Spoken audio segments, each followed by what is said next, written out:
आता है।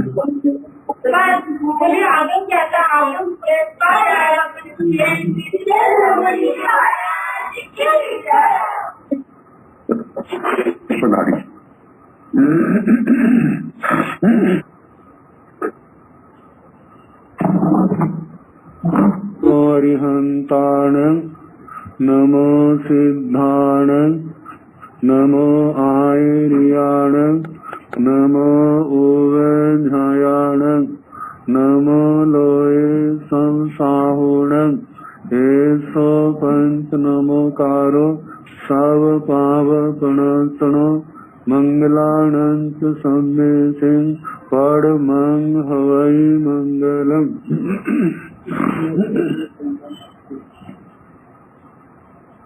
जिन शासन जिन वाणी सदा जयवंत हो, श्रवण संग सदा अविचल मंगल हो।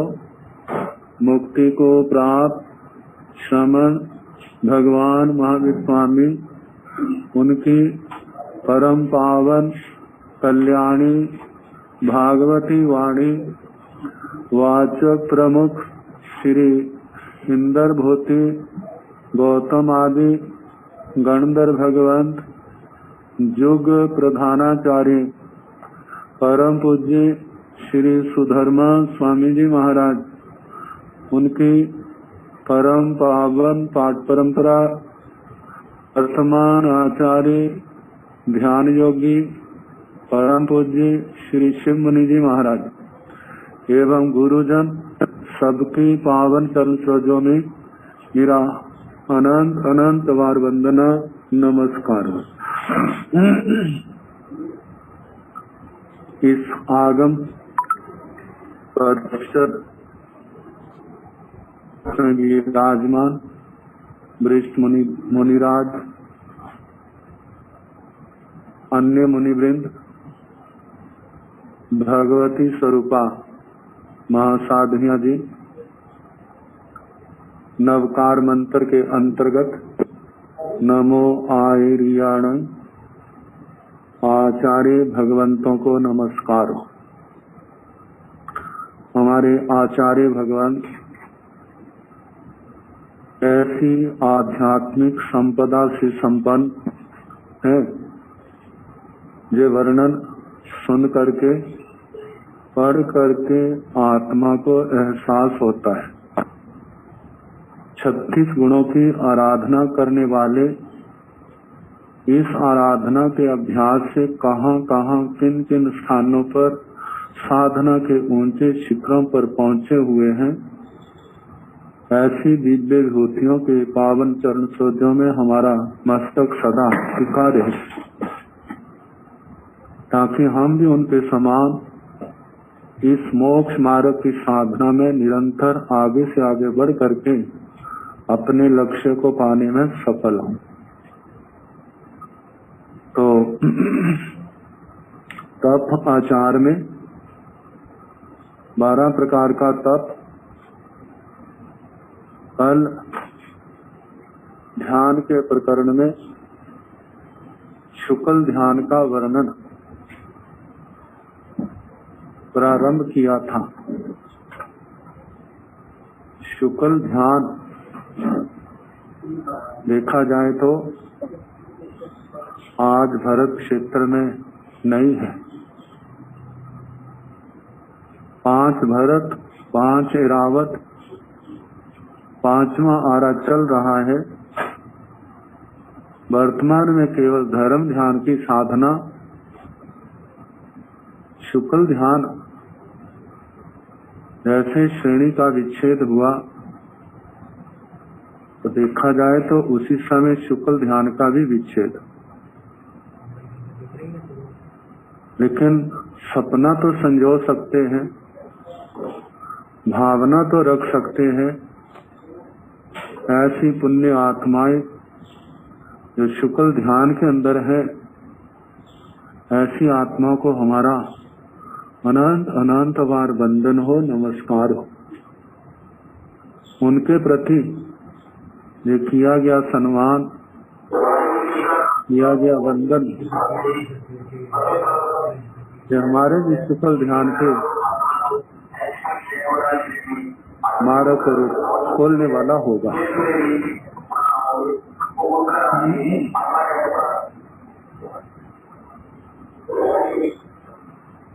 शुक्ल ध्यान की भावना करें, हमारे जीवन में भी ये शुक्ल ध्यान आए। शुक्ल ध्यान के 16 भेदों में कल प्रथम 4 चरणों में पृथक्त्व, वितरक, सविचारी, इसका वर्णन सुनाया था।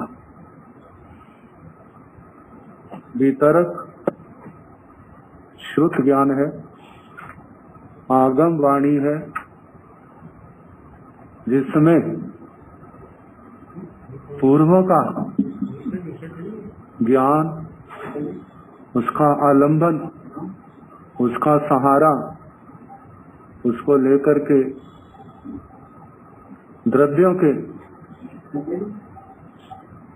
संबंध में द्रव्य, गुण, पर्याय, उत्पाद, व्यय, द्रव्य, मन, वचन, काय, ये योग, शब्द, अर्थ, ज्ञान, इनके संबंध में चिंतन किया जाता है।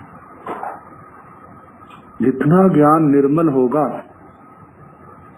उतनी ही हमारी एकाग्रता, परिणामों में पवित्रता आगे से आगे बढ़ती जाएगी। वितरकत्व, अलग अलग, वितरक, शुद्ध, सविचारी, इन भेदों में विचरण, कभी ध्यान द्रव्य में, कभी गुण में, कभी पर्याय में, कभी उत्पाद की ओर, कभी व्यय की ओर, कभी द्रव्य की ओर, कभी मन में, वचन में, काय में, शब्द में, अर्थ में, ज्ञान की ओर। ध्यान एक स्थान से दूसरे स्थान पर ये विचरण चलता रहता है। इस चिंतन में अनाश्रव अवस्था, संबर अवस्था, किसी प्रकार का सावध्यपना नहीं, 18 पापों से अत्यंत मुक्ति है। इसलिए ये आत्म विकास के लिए निर्दोष साधन है। कितने लोग कह देते हैं कि मन एक जगह स्थिर होना चाहिए, लेकिन मन की स्थिरता, मन का चलना, ये एकांत बुरा नहीं है। जैसे कहते हैं प्यासे को पानी चाहिए, पानी निर्मल हो, स्वच्छ हो। पानी चाहे बहता हो चाहे खड़ा हो, स्वच्छ है तो ले लेगा। यदि स्वच्छ नहीं है तो चाहे बहता हो चाहे खड़ा हो, वह उसको छोड़ देगा। ऐसे ही हमारे योग चलायमान है, चाहे स्थिर है, इनके अंदर पवित्रता का संबंध है। पवित्रता है, 18 पापों से मुक्त है तो उपादेय है। यदि 18 पापों से मुक्त नहीं, चाहे वो स्थिर हो चाहे वो चलायमान हो, वह हमारे लिए उपादेय, ग्रहण करने योग्य नहीं है। वह आत्मा की निर्मलता के सहायक नहीं है। इसलिए स्वाध्याय के अंदर एक सब्जेक्ट से दूसरे सब्जेक्ट में, एक विषय से दूसरे विषय में चलना रहता है।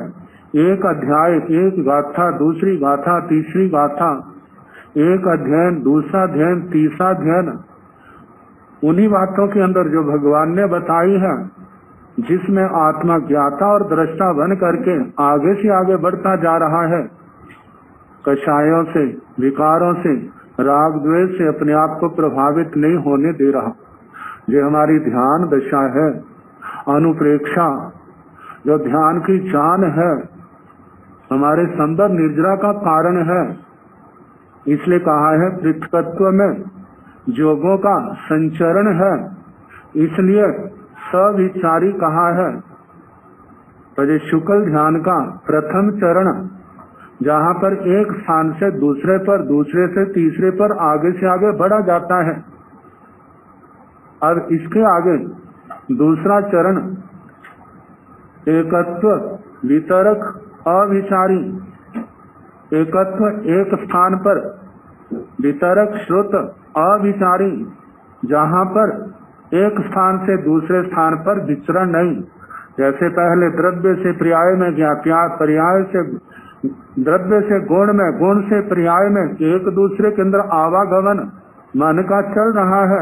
उत्पाद में द्रव्य में चल रहा है, मन वचन काया में चल रहा है, शब्द से अर्थ में, अर्थ से शब्द में, ऐसे आगे पीछे भ्रमण हो रहा है।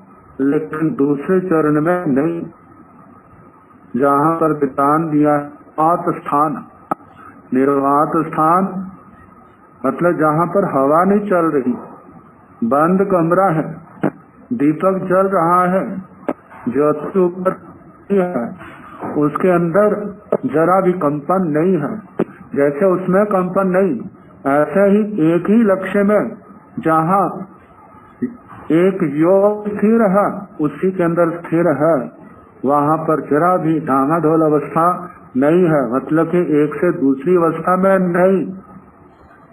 तो कहा जाता है ऐसी दशा शुक्ल ध्यान के दूसरे चरण की है।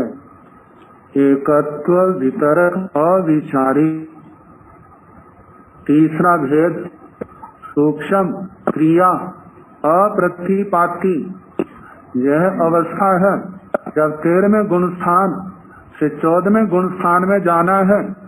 13वें गुण स्थान का अंतिम अंतर मुहूर्त, जिस समय योगों का निरोध करने लगते हैं, वह योगों के निरोध की अवस्था, योगों को निरुद्ध रखना, क्योंकि आगे अयोगी वर्ण है।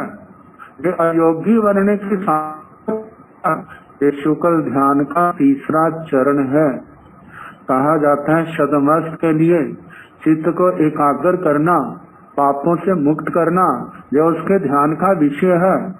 विराग में, ज्ञान में, संयम तप की क्रियाओं में, शुद्ध परिणामों में आगे से आगे बढ़ना, ये शतमस्त का है। लेकिन केवली भगवान के पास भाव मन नहीं, इसलिए वहाँ पर मन को वश करने वाली साधना नहीं, केवल मन का प्रयोग। दूर बैठे कोई प्रश्न करते हैं, जैसे देवता है 5 नुत्र विमानों में है, तो मन के द्वारा उनका उत्तर दिया जाता है। तो कहा जाता अंतिम समय मन वचन काया की क्रियाओं को रोकना, रोकने का प्रयास, ये जो है शुक्ल ध्यान का उनका तीसरा चरण है। जिस समय, उस समय सूक्ष्म क्रिया है। इस अवस्था से आत्मा ने पतित नहीं होना, पीछे नहीं मुड़ना, आगे से आगे बढ़ना है। तो ये 13वें गुण स्थान के अंतिम समय, मतलब अंतिम समय एक समय की बात नहीं, अनेक समयों का और संख्यात समयों का समूह है। उसके अंदर ये शुक्ल ध्यान का तीसरा चरण है। जब आत्मा के योग पूर्ण रूप से निरुद्ध हो जाते हैं, तब आत्मा शुक्ल ध्यान के चौथे चरण में आ जाता है, अयोगी अवस्था। अब योग पूर्ण रूप से स्थिर होने के कारण से इस अवस्था में उस केवली भगवान को शैलेशी अवस्था में स्थित कहा है। शैलेश मेरु पर्वत जैसे स्थिर है, ऐसे आत्मा के प्रदेश स्थिर हो जाते हैं। जहाँ पर न मन का योग है, न वचन का योग है, न काया का योग है। शुक्ल ध्यान की उस प्रचंड आग की चौथे चरण में जो अघाती कर्म शेष रह गए थे, प्रति क्षण प्रति समय उनकी महानिर्जरा हो रही है। जैसे आखिरी समय आता है, अघाती कर्म क्षय होते हैं, एक समय में आत्मा जो है सिद्ध अवस्था को प्राप्त हो जाती है। इन सब शरीरों को उदारिक शरीर, तेज शरीर, कार्मण शरीर, इनका परित्याग करके तजे शुक्ल ध्यान के चौथे चरण का वर्णन हुआ, जिसका नाम है समुच्छिन्न क्रिया निवृत्ति। अनिवृत्ति, जिसमें समस्त क्रियाओं का विच्छेद हो जाता है, जहाँ से पुनः वापसी नहीं है, वह आगे से आगे बढ़ते आत्मा सिद्ध अवस्था को प्राप्त होती है। तो ये शुक्ल ध्यान के 4 चरणों का वर्णन हुआ। अब इसके आगे 4 लक्षण है, जिनके नाम है अव्यथ, असम्मोह, विवेक, व्युत्सर्ग। अव्यथ, आत्मा ध्यान अवस्था में इतना स्थिर दृढ़ हो जाता है, शरीर में किसी प्रकार की व्यथा क्यों ना हो, कितनी भी बड़ी सी बड़ी व्यथा, वेदना, दुख, तकलीफ क्यों ना हो, अब उसकी ओर ध्यान नहीं जाता, व्यथा का अनुभव नहीं होता।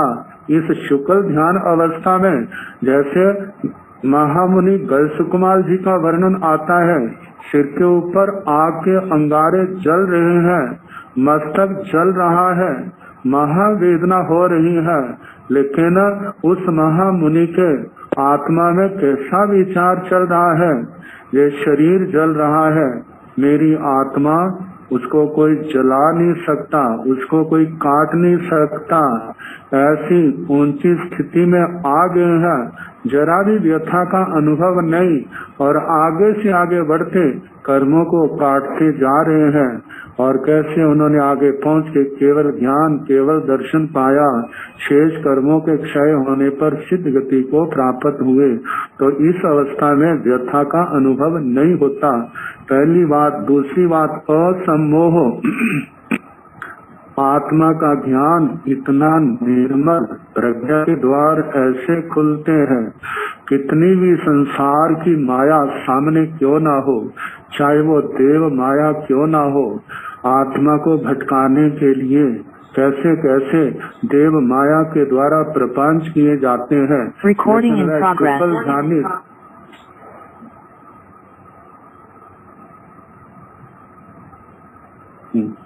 वह शुक्ल ध्यानी महामुनि राज उस माया के अंदर नहीं आता, माया में मूढ़ नहीं बनता, मुग्ध नहीं बनता, वह अपने लक्ष्य की ओर ही स्थिर रह करके आगे से आगे बढ़ता जाता है। ऐसा है कि एक आत्मा का कितना विवेक, ये आत्मा, ये शरीर, आत्मा अभौतिक है, ये पौद्गलिक नहीं है। हमारे शरीर पौद्गलिक है, औदारिक शरीर है, वैक्री शरीर, आहारक शरीर, तेजस शरीर, कारण शरीर। इस शुद्ध अवस्था में वैक्रिय और आहारक की लब्धियों का प्रयोग नहीं होता, केवल औदारिक शरीर, तेजस शरीर, कार्मण शरीर सोचते हैं मैं अलग हूँ, ये शरीर अलग है, मेरी आत्मा चेतना चेतन है, और ये पौद्गलिक शरीर औदारिक शरीर है, तेजस शरीर है, कार्मण शरीर है, ये जड़ है, इनका संयोग मेरे साथ सदा रहने वाला नहीं। यदि कोई उपसर्ग आता है, किसी प्रकार का कष्ट आता है, तो सोचते हैं कि मेरे को इसमें ज्ञाता दृष्टा का भाव रखना है, क्योंकि मेरी आत्मा इनसे अलग है, ये अलग है, मुझे इन शरीरों पर किसी प्रकार का मोह नहीं रखना, क्योंकि आखिर ये संयोग नष्ट होने वाला है, एक दिन वियोग के रूप में बदलेगा ही, लेकिन मेरा ज्ञान, मेरा दर्शन, ये शाश्वत आत्मा के गुण है, चारित्र और तप के द्वारा मैं अपने पूर्ण स्वरूप में अवस्थित हूँगा। इन समस्त क्लेशों से मुक्त होना है। तो इस प्रकार विवेक की भावना भाता है कि शरीर नष्ट होता है तो मेरा कुछ भी नष्ट नहीं होता, मेरी तो आत्मा शाश्वत अजर अमर अविनाशी है। वह नमी राज ऋषि की बात मिथिला जलती है तो जले, जहाँ इसके जलने पर मेरा कुछ भी नहीं जलता। जो मेरा है वह मेरे पास है, उसको कोई छीन नहीं सकता। ऐसे विवेक के अंदर शुक्ल ध्यानी आत्मा स्थिर हो जाती है। व्युत्सर्ग में इस संसार के अंदर भी विशेष प्रकार से उत्सर्ग त्याग देखा जाए तो व्युत्सर्ग में आत्मा सोचता है इस संसार के अंदर अज्ञान दशा में, मोह दशा में इस आत्मा ने अपना कितना परिवार बसाया हुआ है। जड़ चेतन पदार्थ तो है ही, लेकिन जड़ पदार्थों के प्रति भी कितना लगाव है। कैसे उनके मिलने पर खुशी मनाते हैं, कैसे बिछड़ने पर विलाप होता है। देखा जाए जितने जड़ पदार्थ हैं इनका आत्मा के साथ संबंध जो है स्थायी नहीं है, पुण्य के अधीन है। जैसे पुण्य समाप्त होगा सब बिखर जाएंगे। जितने चेतन आज हमारे साथ है, किस समय जब जिसका संबंध हो जाएगा, जैसे पंछी अपने समय आने पर उड़ करके अपनी अपनी इच्छित स्थान है उस ओर चले जाते हैं, ऐसे ही जो लोगों का स्नेह जो है, इनका संबंध है, ये भी ऐसे ही होगा। जैसे जैसे संबंध पूर्ण होगा सब अपनी अपनी दिशा में चले जाएंगे। तो ऐसा विचार करके सोचते हैं इस संसार के अंदर मेरा अपना कौन है? कोई भी नहीं, केवल मेरी आत्मा अपनी है। ज्ञान दर्शन जिसका लक्षण है, बाकी जितने संबंध है, संयोग है, सारे के सारे क्या है? नश्वर हैं। ऐसा विवेक प्रधान चिंतन चलता है। इन लक्षणों से जाना जाता है आत्मा के अंदर शुक्ल ध्यान चल रहा है। इसको जानने के लिए आत्मा के लिए इतना ज्ञानी होना जरूरी है। वो ही इन बातों को समझ सकता है, अन्यथा समझना आसान नहीं है। अब इसके आलंबन इस अवस्था में आत्मा कैसे, जैसे कहा था आलंबन धर्म ध्यान में स्थिर रहने के लिए वाचना प्रचना परिवर्तन धर्म कथा आई थी।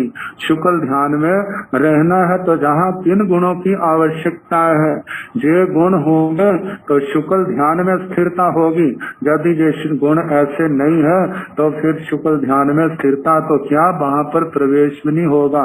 जैसे खंती, मुट्ठी, अज्जवे, मध्यवे, मोहनी कर्म का क्षोभम अत्यंत हुआ है, जिसके कारण से आत्मा में खंती अनंत क्षमा प्रकट हुई है, अनंत निर्लोभता हुई है।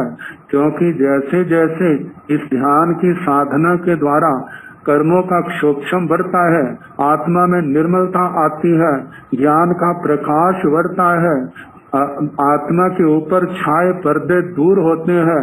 पास तो क्या दूर दूर तक जब आत्मा की नजर पहुंचती है तो सब कुछ संसार का दिखाई देता है। मनुष्यों का संसार, त्रयंश गति का संसार, नर गति का संसार, देव गति का संसार, जहाँ पर नरकों में आत्माएं नरकों के दुख भोग रहे हैं, वहाँ पर यही तो दिखाई देता है कि पूर्व जन्म में ऐसे कितने नारकी हैं जिन्होंने हमें कितना दुख दिया है। तो ऐसे भी तो भाव आ सकते हैं कि देखो बड़ा अच्छा इनके साथ हो रहा है, लेकिन शुक्ल ध्यानी ऐसा विचार नहीं करेगा। वो तो ये सोचेगा कि देखो कर्म किसी को नहीं छोड़ते, चाहे मैं हूँ चाहे कोई दूसरा है, इन्होंने कर्म किए, कैसे नरकों में वेदना भोगनी पड़ रही है। देवलोकों का दिव्य भोग प्रधान संसार दिखाई देता है। क्या विचार करते हैं, देखो कैसा मोह है, मोह के अंदर फंस करके कैसे अपने जीवन की घड़ियों को कैसे जो अपना बर्बाद कर रहे हैं। भला हो हमारे गुरुजनों का, भगवान का, जिन्होंने हमारे जो नेत्र खोले, हमारे अंदर ज्ञान प्रकट किया, जिसके कारण समझ आई इनकी नश्वरता को, इनके कितना इनका परिणाम दुखद है, अनंत दुखदायी है। जो हमारी समझ में आया हमने छोड़ा, कितना अच्छा किया, तो उन भोगमय जीवन को देख करके जरा भी मूढ़ अवस्था में नहीं आते, अपने आप को संभाल के रखते हैं और किसी प्रकार की चाहना भी नहीं है। मानो देव देवियां या संसार के लोग संसार की रिद्धि का प्रलोभन दिखाते हैं, तो वो सोचते हैं संसार के समस्त सुख भी इकट्ठे हो जाए तो ये सारे के सारे भी हमारी आत्मा को तृप्त करने में समर्थ नहीं है। आत्मा को तृप्ति संतोष से होती है, इन संसार के काम भोगों से नहीं। तो जैसे जैसे उनका क्षोभम बढ़ता जा रहा है, निर्लोभता मुक्ति की भावना उतनी ही आत्मा के अंदर आगे से आगे बढ़ती जा रही है। तो जैसे अनंत क्षमा आई, ऐसे अनंत निर्लोभता, अजब आर्जव, सरलता, रिजुता, ये भी जो गुण है आत्मा के अंदर अनंत अवस्था को प्राप्त होता जा रहा है। मध्यव, मार्धव, मृदुता, ये ही आत्मा के अंदर आगे से आगे बढ़ते अनंत अवस्था को प्राप्त होती जा रही है। कहा जाता है जैसे जैसे ये गुण बढ़ते जाते हैं, आत्मा का ध्यान और निर्मल होता जाता है और अपने लक्ष्य की ओर बढ़ता है।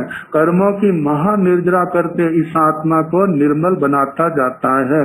तो ऐसे ये चारों गुण जो है आत्मा के अंदर प्रकट होते हैं और इन गुणों का सहारा लेकर के साधना के क्षेत्र में आगे से आगे बढ़ता जा रहा है। आगे अनुप्रेक्षाएं, चार अनुप्रेक्षाएं, अनंत वर्तितानुप्रेक्षा, विपरिणामानुप्रेक्षा, अशुभानुप्रेक्षा, अपायानुप्रेक्षा, अनंत वर्तितानुप्रेक्षा। अनंत वर्तिता शास्त्रों में पुद्गल प्रावर्तन आता है। कितने संसार के अंदर पुद्गल हैं, एक भी ऐसा पुद्गल नहीं है जिसको हमारी आत्मा ने आहार के रूप में ना लिया हो, शरीर के रूप में परिणत ना किया हो, छोड़ा ना हो। जितने पुद्गल हैं इनको दुख के रूप में, सुख के रूप में कितना भोगा, लेकिन आत्मा की फिर भी भूख नहीं मिटी। एक भी जीव ऐसा नहीं है जिस जीव के साथ हमारा कोई अच्छा बुरा संबंध ना हुआ हो। माता पिता बन गए, भाई बहन बन गए, पति पत्नी बन गए, बच्चे बन गए, रिश्तेदार बन गए, जान देने वाले भी बने और जान लेने वाले भी बने। इतने कैसे विचित्र संबंध हैं, लेकिन इन संबंधों से क्या आत्मा को शांति मिली? कुछ यदि कोई संतोष मिला, अनुकूलता के कारण वो कितनी देर रहा। जैसे पाप का उदय आया, कैसे परिणमन हो गया, अच्छे से बुरा, बुरे से अच्छा। तो बताया है ये अनंत संबंधों का चिंतन करना, ये संसार की इन अनंत बातों का ध्यान करना, ये शुक्ल ध्यान की पहली अनुप्रेक्षा है, अनंत वर्तितानुप्रेक्षा। अब इसके आगे विपरिणामानुप्रेक्षा, विपरिणाम, परिणमन, ऐसे एक अच्छा बुरे के रूप में परिणत होता है, बुरा अच्छे के रूप में परिणत होता है। संसार के संबंध तो सारे पुण्य और पाप के ऊपर निर्भर है। जैसे पुण्य उदय में आता है, जिससे लाभ लेना है वो बुरे से ही अच्छा बन जाता है। जहाँ पर पाप का उदय आया है, जहाँ नुकसान होना है वो अच्छे से ही बुरा बन जाता है। कैसे ये परिणमन चल रहा है आत्मा की अवस्थाओं का, कैसे बच्चे जन्म होता है, बचपना आता है, किशोरावस्था आती है, प्रौढ़ अवस्था आती है, वृद्धावस्था आती है, आयु कर्म समाप्त होता है, फिर आगे नया जन्म लेने के लिए चल पड़ता है। ऐसे परिणाम देखा जाए तो इस आत्मा ने कितने परिणाम भोगे हैं। नरकों के परिणाम, त्रेंच गति के परिणाम, निगोध के परिणाम, एक इंद्रिय के, पृथ्वी का है, अप का है, तेजस का है, वायु का है, वनस्पति का है, त्रस, सूक्ष्म बादर के, पर्याप्त विकलेंद्रियों के, पर्याप्त अपर्याप्त के, पंच इंद्रिय है, जलचर, स्थलचर, खेचर, उर्पुर, भुजपुर, जितने हैं संगी है, असंगी है। मनुष्य में कभी कर्म भूमियों का मनुष्य बना, कभी अकर्म भूमियों का, कभी अंतर दीपों का बना, कभी समूर्छम बना, कभी गर्भज बना। कितनी अवस्थाएं पाई, पहली नरक से लेके 7वीं नरक तक, कैसे कैसे कौन कौन से स्थान इस आत्मा ने भोगे, कैसे कैसे कर्मों के कारण से कितनी स्थितियां आई। मनुष्य गति में, देव गति में, भवनपति, वाण व्यंतर, ज्योतिषी, विमानी, पहले देवलोक से लेकर के 21वें देवलोक तक अनंत वार ये सारा क्या हुआ, पुण्य पाप के कारण से कितना भोगा, कितना खाया पिया, सब किया, सब कुछ बदलता गया, खाते गए, परिणत होता गया, जाता गया, लेकिन आखिर क्या बना? संसार का संसार में ही रहा। आत्मा को समाधि नहीं मिली, शांति नहीं मिली। समाधि कुछ मिली कुछ समय के लिए, फिर वो असमाधि दुख आ गए। तो भगवान का जो मार्ग है, कहते शाश्वत शांति चाहिए, शाश्वत समाधि चाहिए, तो आप कर्मों को क्षय करने के मार्ग पर आगे से आगे बढ़े। पुद्गल के कारण से, पुण्य के कारण से मिलने वाली जो मधुरता है वो सदा रहने वाली नहीं। जैसे पुण्य समाप्त होगा वह समाप्त हो जाएगी, लेकिन पुण्य पाप इन कर्मों के बंधनों को काटने से जो आत्मा में समाधि प्राप्त होगी, जो आनंद आएगा, उसकी आदि होगी, लेकिन उसका अंत नहीं होगा। तो संसार की जो जितनी भी परिणामशील अवस्थाएं है, इनका चिंतन करना भी परिणामानुप्रेक्षा है, आगे अशुभानुप्रेक्षा। कितने भी संसार के मधुर संबंध क्यों ना हो, संसार के अंदर कभी एक समय आता है वो क्या हो जाता है? अशुभ का रूप ले लेते हैं। इनके संबंध में जो शुभ और अशुभ भी सारे का सारा जो है, जो सारा पुण्य और पाप के अधीन है। जब पुण्य आते हैं तो शुभ रूप में परिणत हो जाता है, जब पाप का उदय आता है तो वो ही शुभ अशुभ रूप में परिणत हो जाता है।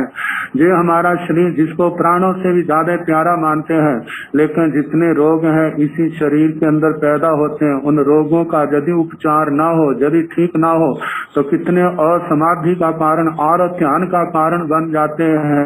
तो कहा इन सब बातों का चिंतन करना। जितने संसार के दुख हैं, लगते तो बड़े अच्छे हैं, लेकिन इनका परिणाम क्या है? परिणाम अच्छा नहीं।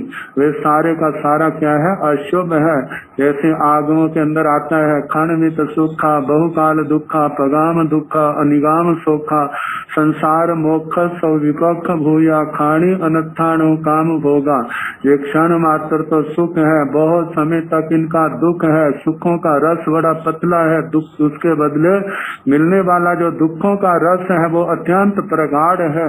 जितने संसार के काम भोग, जिसको दुनिया के लोग अविद्या के कारण, मोह के कारण, मिथ्यात्व के कारण बड़ा अच्छा समझते हैं, लेकिन इनका परिणाम क्या है? ये सारे के सारे मोक्ष के विपक्ष भूत है, ये अनर्थों की खान है।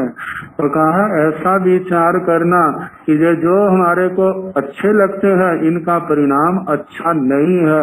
देखा जाए आत्मा के लिए अच्छा क्या है? आत्मा के लिए सम्यक ज्ञान अच्छा है, सम्यक दर्शन अच्छा है, सम्यक चरित्र अच्छा है, सम्यक तप अच्छा है, जिनकी आराधना करके अनंत अनंत जीव जो है इस संसार समुद्र को पार करके सदा के लिए समस्त क्लेशों को नष्ट करके कहां से कहां कैसे सिद्ध गति को प्राप्त हुए। तो आत्मा के लिए सबसे ज्यादा बढ़िया क्या है, अच्छा क्या है? तो वह ज्ञान दर्शन चरित्र तप है। बाकी जो संसार के सुख है, भौतिक सुख है, जो सारे के सारे आखिर में इस आत्मा का मुंह काला करने वाले हैं, इस आत्मा को दुर्गतियों में, नरक में, त्रयंत गति में ले जाने वाले हैं। तो जब शुक्ल ध्यान के अंदर है तो संसार के अंदर कितना अच्छा, क्योंकि उनका पुण्य भी तो कितना बढ़ता जा रहा है, कितना कुछ दिखाई देता है, लेकिन वो क्या सोचते हैं? ये सब नश्वर है, ये आत्मा को तृप्त करने में समर्थ नहीं है। आत्मा को शाश्वत तृप्ति तो तभी होगी जैसे जैसे कर्मों का क्षोभम बढ़ेगा, कर्मों के बंधन कटेंगे, उस मार्ग पर चल रहे हैं। आगे अपायानुप्रेक्षा में आता है कि जितने दुख के कारण है, मिथ्यात्व है, अविरति है, प्रमाद है, कषाय है, योग है, 18 के 18 पाप है, ये सारे के सारे क्या है? ये अपाय दुखों को जन्म देने वाले। जब जब आत्मा ने 18 पापों का सेवन किया, 18 पापों की ओर मुख किया, तब इस आत्मा को धोखा खाना पड़ा और आत्मा को नरक त्रयंत गतियों का रास्ता लेना पड़ा। शुक्ल ध्यानी इन सब बातों को जानते हैं। ईश्वर स्थिरता है, दृढ़ता है, आगे से आगे बढ़ते हैं। बढ़ते समय संसार के कितने प्रकार के प्रलोभन, जैसे सूत्र के सांग सूत्र में उपसर्ग प्रज्ञा में वर्णन आता है, तो वो सारी की सारी जो चीजें सामने आती हैं, लेकिन ध्यान जिनका जितना निर्मल है, केवल एक मोक्ष मार्ग निर्ग्रंथ प्रवचन दिखाई दे रहा है, बाकी सब के सब बंधन दिखाई दे रहे हैं। तो ऐसी शुक्ल शुक्ल ध्यानी आत्मा को हमारा अनंत अनंत बार वंदना नमस्कार। शुक्ल ध्यान का वर्णन इस प्रकार, 4 प्रकार का ध्यान, आरत ध्यान, रौद्र ध्यान, धर्म ध्यान, शुक्ल ध्यान। आरत ध्यान रौद्र ध्यान से निवृत्ति हो और धर्म ध्यान शुक्ल ध्यान में प्रवृत्ति हो। आखिर आत्मा के जन्म जन्म के क्लेशों को मिटाने वाले कौन है? ये धर्म ध्यान और शुक्ल ध्यान है, ऐसी भावना भाए। और जो शुक्ल धर्म ध्यान शुक्ल ध्यान के अंदर है, उनकी हम अनुमोदना भाव करें और भावना भाएं जो हमारे अंदर आए, क्योंकि ये अनुमोदना भी तो इन धर्म ध्यानों में आने वाले जो विघ्न बाधाएं हैं उनको तोड़ने वाली है, अंतरायों को हल्का करने वाली है और हमारे मार्ग को प्रशस्त करने वाली है। तो इस प्रकार 4 प्रकार के ध्यान का वर्णन ये सुनाने का प्रयास किया। आगे है व्युत्सर्ग तप।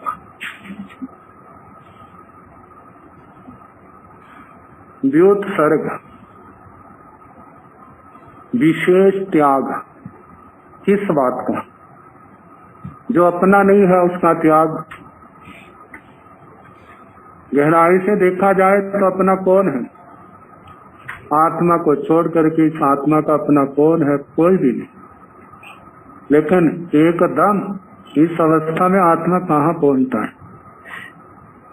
जहाँ पहुंचने के लिए वर्णन आता है, पहले तो आत्मा को प्रतिबोध हो। प्रतिबोध का मतलब हमें आत्मा का ज्ञान हो। आत्मा क्या है? आत्मा का ज्ञान पाने के लिए हमारे सहायक जो हमारे गुरुजनों ने हमारे को दिए हैं 25 सोल और 9 तत्व का ज्ञान। ये आत्मा संसार के अंदर जैसे आपको सुनाया था 4 गतियां हैं, 5 जातियां हैं, 6 काया हैं और उनमें से पूछे, अपने आप को पूछे मैं इस समय क्या हूँ? कर्मों के कारण 4 गतियों में मनुष्य गति का प्राणी हो, 5 जातियों में पंचेंद्रिय हो, 6 काया के अंदर त्रस्काय का प्राणी हो, 5 इंद्रियां मेरे को मिली हुई है, 6 पर्याप्तियां मेरे पास हैं, 10 बल प्राण भी मेरे पास हैं, 5 शरीरों में से 3 शरीर उदारी तेजस कारण मेरे पास हैं। योग मेरे पास सारे तो नहीं, 4 मन के, 4 वचन के, 7 काया में से वैखरी और आहार के नहीं, बाकी तो है कार्मन श्री बाटव्य होता है। उपयोग में देखें मेरे पास कितने उपयोग हैं। यदि मेरी आत्मा सम्यक दृष्टि है तो मति ज्ञान, शुद्ध ज्ञान, अवधि ज्ञान, मन प्रयोग ज्ञान, केवल ज्ञान तो बहुत दूर की बात है। सम्यक दृष्टि हो इसलिए अज्ञान से मुक्त हो। 4 दर्शन में चक्षु दर्शन, अचक्षु दर्शन तो मेरे पास है ही। आगे 8 कर्मों में 8 ही कर्म मेरी आत्मा के पास हैं। ज्ञानावर्णीय, दर्शनावर्णीय, वेदनीय, मोहनीय, आयु, नाम, गोत्र, अंतराय। आगे गुण स्थानों में वीतराग वाणी के प्रति आस्था है। जीव अजीव आदि तत्वों को जानते हैं। जैसा भगवान ने स्वरूप बतलाया है, अंतःकरण से वो हमारी रुचि है तो हम कम से कम सम्यक दृष्टि जीव तो है। महाव्रत हमारे जीवन में पूर्ण रूप है तो प्रमाद नहीं है तो अप्रमत अवस्था, प्रमाद है तो प्रमत अवस्था। यदि कोई अनुव्रति है तो 5वां गुण स्थान है। कोई भी व्रत नहीं है तब आत्मा के अंदर 4थे गुण स्थान की स्थिति है। ये अपने आप को देखने का। और 5 इंद्रियों के 23 विषय हैं तो 240 विकार है। कैसे अपने आप को इनसे बचाना है, इन सब बातों को आगे आगे जैसे जैसे जो बोध दिया है गुरुओं के कारण से। पहले तो केवल हमने शब्द रटे, शब्दों के बाद फिर हम अर्थ को जाने। ये 25 वो है, आगे बड़ी 9 तत्व है, उसके अंदर हम जाने। जब हम उसको जानेंगे समझेंगे तब पता चलेगा आत्मा का अपना कौन है। और जिस समय गुरुओं से ये ज्ञान प्राप्त हुआ, आत्मा में वैराग्य पैदा हुआ, यदि क्षोभम विशेष हुआ तो साधु जीवन में आ जाएंगे। यदि क्षोभम इतना ना हुआ तो कम से कम श्रावक वृत्ति व्रति बन जाएंगे। मानो व्रति भी ना बने तो देश अविरति सम्यक दृष्टि तो बनेंगे ही। तो जब ये अवस्था आई है, अब इसके आगे से आगे बढ़ना है। साधु जीवन आया, गुरुओं के चरणों में दीक्षित हुए, उनके चरणों में रह करके सेवा करते हुए जे आगम वाणी का अभ्यास करने लगे, संयम का अभ्यास कर रहे हैं, तपस्या कर रहे हैं, अपने गुणों का अभ्यास करते हुए बार बार शास्त्रों का अभ्यास करना।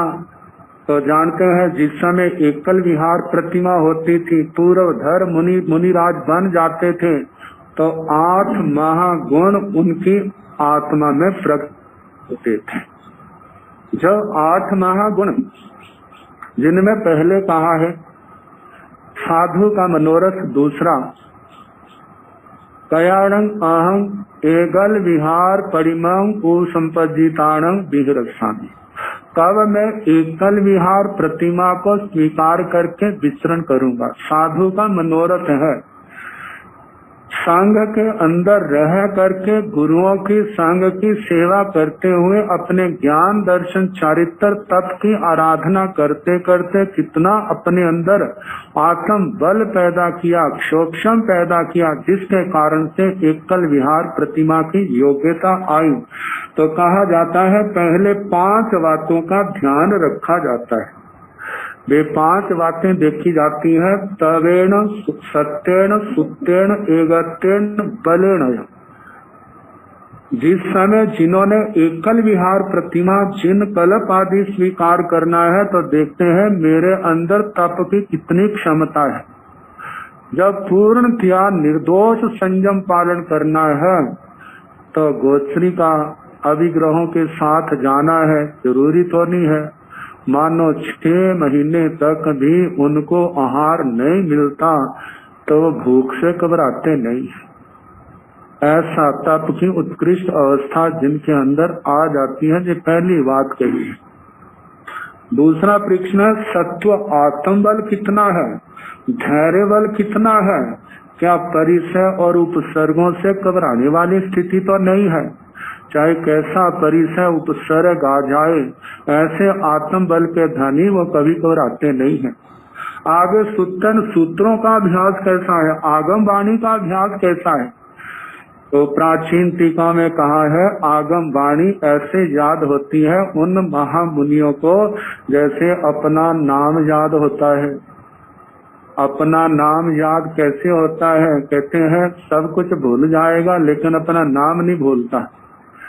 जागते तो क्या सोया है, उस समय भी कोई आवाज आती है तो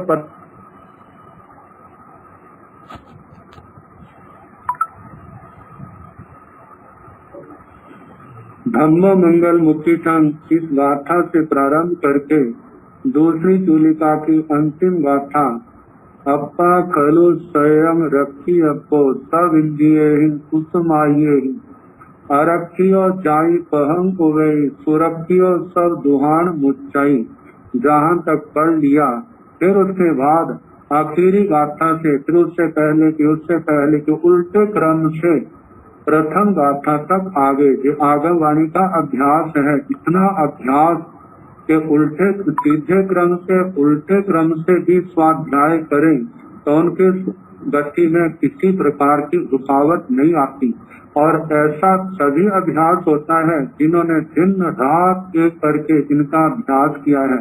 ये तो केवल 10वीं कालिक सूत्र का बताया, ऐसे उत्तराध्ययन सूत्र है, नंदी सूत्र है, अनुयोग द्वार सूत्र है, श्री आचार्य सूत्र है। 11 के 11 अंग पूर्व धर होने के कारण से पहला पूर्व, दूसरा पूर्व, तीसरा पूर्व, चलते चलते द्वादशांगी वाणी के ज्ञाता जो श्रुत केवली भगवान है। कितना अभ्यास धन्य है ऐसी आत्मा को। तो कहा सूत्र का अत्यंत अभ्यास है। जो सूत्र के अभ्यास से काल का परिमाण जान लेते हैं। इस सूत्र को स्वाध्याय करने में, आवृत्ति करने में मेरा कितना समय हो गया है स्वाध्याय करते। मेरा पहर आ गया है, 2 पहर आगे है, 3 पहर आगे है, कितना समय निकल गया है। ऐसे अभ्यासी है एक अत्यंत किसी प्रकार का अकेलापन, किसी प्रकार से उनको परेशानी का कारण नहीं बनता। बल से शारीरिक बल भी, संग्रहण भी उनका क्या है, मजबूत है। किसी प्रकार का परिचय उपसर्ग आए तो घबराते नहीं है। इनके संबंध में अभ्यास की बात बताते हैं कि ऐसी एकल विहार प्रतिमा की अभ्यास करने के लिए पहले कर्ण में रह करके अभ्यास करते हैं। जब रात को सारे साधु सो जाते हैं तब उठ करके खड़े हो जाते हैं और अपने स्थान में स्थिर हो जाते हैं।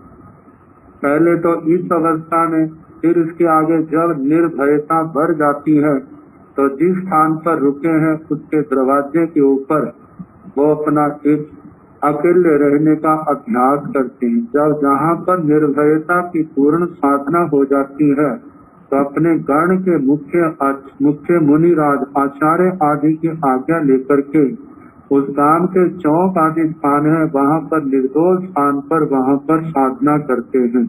जब देखा वहाँ भी निर्भयता की परिपक्वता आ गई तो एकांत शून्य स्थान जैसे कोई देव मंदिर है, शमशान भूमि आदि है, वहाँ पर जाकर के वे साधना करते हैं।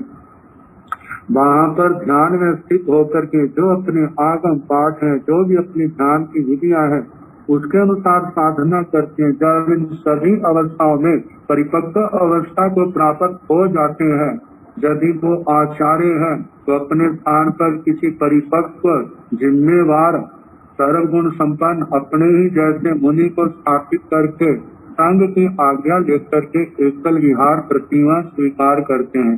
यदि अन्य कोई अधिकारी मुनि राज है तो वो सोचते हैं मैंने संघ के अंदर रह करके स्वयं तो साधना की है, अपने पीछे रहने वाले जो संत हैं संघ में उनको भी ज्ञान आदि का पूर्ण अभ्यास कराया है, संयम में स्थिरता उनके अंदर आई है। अब मैं एकल विहार प्रतिमा ग्रहण करूंगा तो संघ में किसी प्रकार का कोई अभाव की बात नहीं आएगी। ये संघ जैसे पहले गुरुओं के साथ चला आ रहा, फिर हमारे ऊपर जिम्मेवारी आगे भी ऐसे चलता रहेगा। तो संघ से आज्ञा लेकर के वे एकल विहार प्रतिमा स्वीकार करते हैं। आगम के अंदर बताया है श्री स्थानक सूत्र के अंदर 8 गुणों वाला, जब 8 गुण पैदा हो जाते हैं तो उस समय महामुनि जो है एकल विहार प्रतिमा स्वीकार करने के योग्य हो जाता है।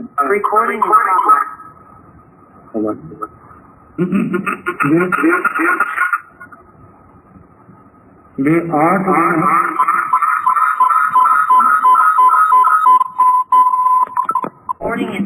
गुण है।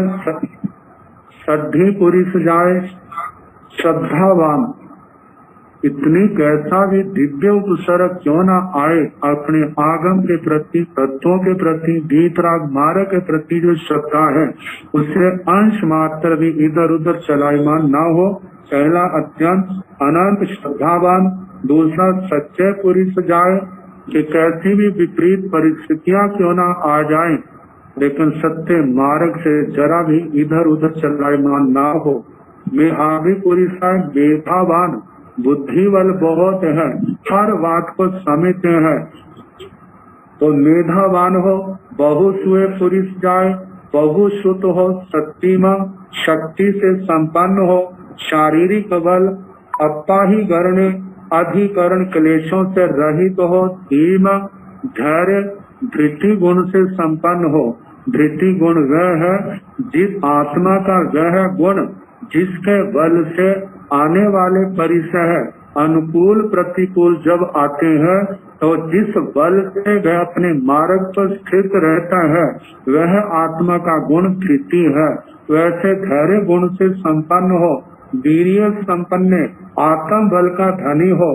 जब ऐसे गुणों से संपन्न हो ऐसा व्यक्ति ही एकल विहार प्रतिमा के योग्य होता है।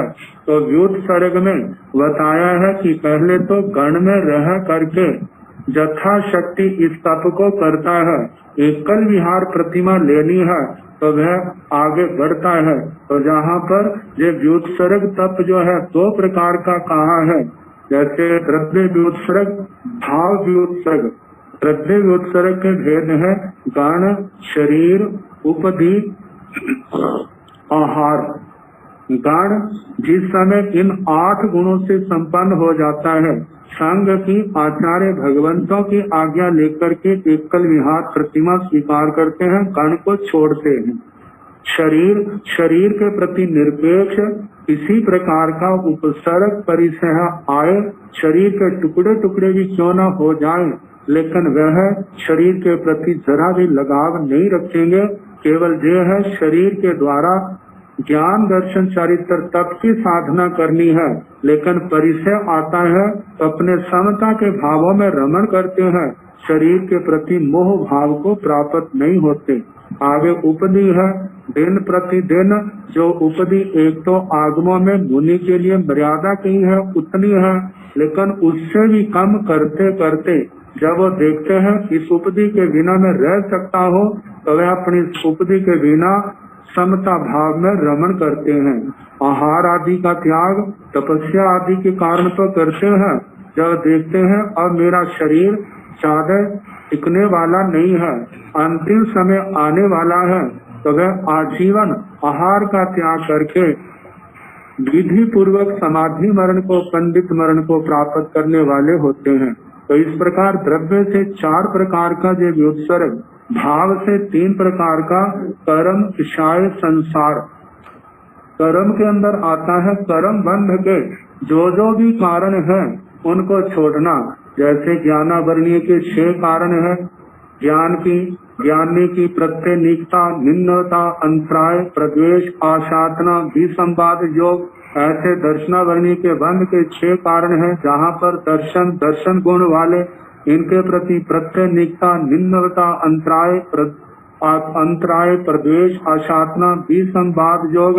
ऐसे वेदनीय के 2 भेद हैं, साता वेदनीय, असाता वेदनीय।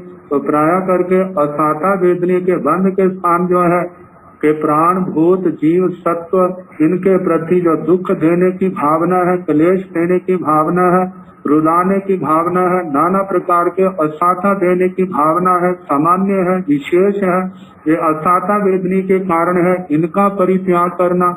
फिर उसके बाद मोह है, मोह के 2 भेद, दर्शन मोह, चरित्र मोह। अब इन दोनों में दर्शन मोहनी के जो बंध के कारण है उनका परित्याग करना।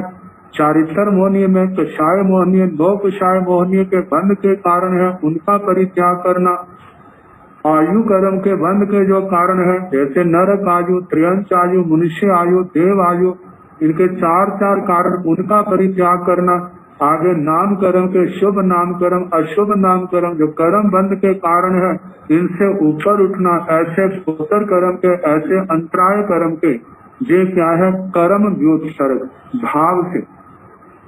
आगे कषाय, क्रोध, मान, माया, लोभ, ये कषाय उदय में आते हैं, तो इनका प्रतिकार करना। क्रोध को क्षमा के द्वारा, मान को विनम्रता मृदुता के द्वारा, माया को सरलता के द्वारा, लोभ को संतोष के द्वारा दूर करना। कषाय आगे संसार है, संसार 4 प्रकार का, जैसे नारकियों का है, त्रियंचों का है, मनुष्यों का है, देवों का है। इनके बंध के जो कारण है, जैसे नरकों के कारण है महारम, महापरिग्रह, कुणिमाहार, पंचेंद्रिय वध, इनका परित्याग करना। आगे त्रियंच गति के 4 कारण है जो पहले बताए थे, माया है, निकृति, गूढ़ माया है, अलीक वचन, झूठा दोषारोपण है, झूठा तोल माप है, इनसे बचना। आगे मनुष्य आयु के कारण है, वहाँ पर प्रकृति, भद्रता आदि जो गुण है, लेकिन आत्मा को आयु बंध के भाव नहीं, आत्मा को भाव ऐसे रखने, मैंने तो अब 4 प्रकार की आयु से मुक्त होना है। तो इस प्रकार कर्म, कषाय और संसार में 4 प्रकार की आयु, नारकी की, त्रियंच की, मनुष्य की, देवगति की, इनके जो जहाँ परिभ्रमण के कारण है, इनसे अपने आप को मुक्त रखना। तो इस प्रकार ये व्युत्सर्ग के 2 भेद, द्रव्य और भाव। द्रव्य से 4 प्रकार का बताया, गान, शरीर, उपदी, आहार का, और भाव से कर्म, विषय, संसार का। इन 4 के कारणों का परित्याग करना। ये व्युत्सर्ग है द्रव्य से संबंधित द्रव्य व्युत्सर्ग, और भाव से संबंधित भाव व्युत्सर्ग। ये सारी साधना जो है आत्मा को निर्मल बनाने की है। तो बताया गया है 5 प्रकार का आचार, ज्ञान आचार, दर्शन आचार, चारित्र आचार, तप आचार, और 5वां है वीर्य आचार। वीर्य आचार के संबंध में कहा है जो अपना बल वीर्य है उसको छिपाना नहीं। जैसा आगम के अंदर विधान किया है भगवान ने, जैसा संयम और तप की आराधना के लिए अपनी शक्ति को संयम तप की आराधना में लगाना, इससे क्या होगा, संयम आने वाले कर्मों के बंध को रोकेगा और तपस्या पूर्व के कर्म बंधे हुए कर्मों को काटेगी, वो निर्जरा होगी। ऐसे आत्मा बढ़ते बढ़ते समस्त कर्मों के बंधनों से मुक्त होकर के जन्म मरण से सदा के लिए मुक्त हो जाएगा। तो ये 5 प्रकार का आचार, आगे 5 समिति 3 गुप्ती का वर्णन, चरित्राचार के अंदर वर्णन आ गया। इस प्रकार 36 गुणों का वर्णन हुआ। और दूसरे प्रकार से है, फिर जैसे आगे समय होगा उसके अनुसार सुनाया जाएगा। और